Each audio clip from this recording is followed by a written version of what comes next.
on to Metroid, video games have changed our society and many lives. In little more than 40 years, the video game industry has grown into one of the most popular and successful mediums available. Casual and hardcore gamers alike enjoy video games every day, with a wide variety of genres and platforms to take a part of this interactive pastime. I would have to say my favorite game series is Assassin's Creed. Majora's Mask. The Final Fantasy series, any one of them, basically. Frogger. Halo 4. I think Donkey Kong. And I think Mario Brothers as well. Grand Theft Auto 5. I like any of the Mortal Kombats or the DC mix with Mortal Kombat, one-on-one fighting ratio. Resident Evil 2, the Nintendo 64 version. That game launched with more things than any other games were doing at the time. I mean, you had these long RPGs in that era and stuff, but to give me a game that was meant to be played multiple times in different ways was absolutely amazing. Nearly 59% of Americans play video games, and the average US gamer plays 6.3 hours of video games a week. Time I spend on video games is about around 6 hours a day, maybe even more. 3 to 4 hours. 4 to 5 hours a week. 5 hours a week. But in a month's time, I'll go down and probably throw about 2 or 3 hours in.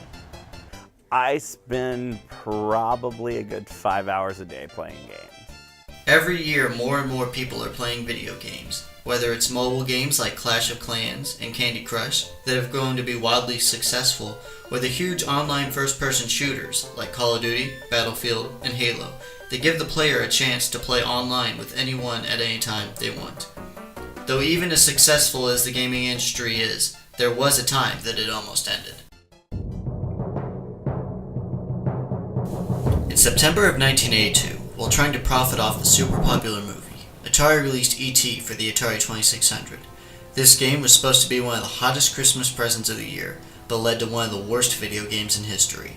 With only 5.5 weeks going into the game, and multiple bug and gameplay failures, led to hundreds and thousands of copies of this game being dumped in a landfill, and is one of the major causes of the video game crash of 1983.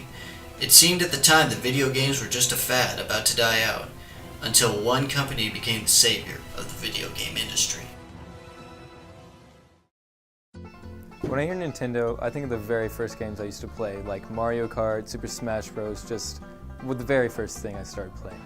When I hear the word Nintendo, I remember when it first came out and I was going to be in 7th grade. I had a paper out and basically I bought my first one and I ordered it from Sears. When I hear Nintendo, I basically think of like the beginning of how all video games began. What do I think when I hear the word Nintendo? At the moment, I think surviving. They've had a rough run right now. I mean, the Wii U didn't launch to their expectations that they expected. Nintendo, one of the best-known video game electronic companies, was founded back in 1889 and originally was a playing card company.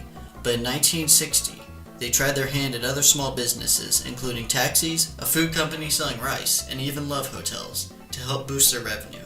But in 1977, Nintendo made their first jump into the video game industry with the Color TV game, and later with the help of Shigeru Miyamoto, the man behind some of the most famous video games and video game characters, released arcade games like Donkey Kong, Eva Race, and Mario Brothers.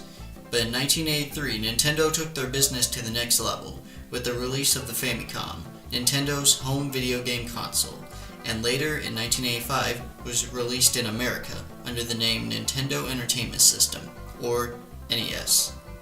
Then, in 1985, Super Mario Bros. Was released, becoming the best-selling video game in history, starring the soon-to-be mascot of Nintendo, Mario. Mario, I think the most well-known video game character. Mario, I think of Jumpman from Donkey Kong, because that was pretty much the first game. Fireballs. What do I think when I think of Mario? I mean, Mario is the poster boy for video games. I mean, there is no character in the video game industry as recognizable as Mario. Whether you're talking to a very old elderly gamer or people that have never played a video game in their life, they can identify who Mario is.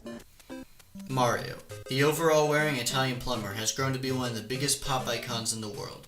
First showing up in Donkey Kong named Jumpman, but his name was later changed to Mario, after Nintendo of America's warehouse landlord, Mario Segale. Mario is still in video games to this day, and has appeared in over 200 different games. He has been in comics, TV shows, movies, and tons of merchandise, and has become one of the most popular characters ever created.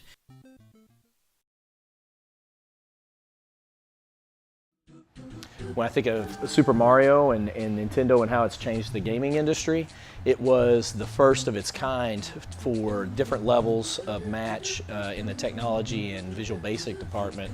It really set a new trend in home entertainment. It brought basically platforming games to the highest it's ever became.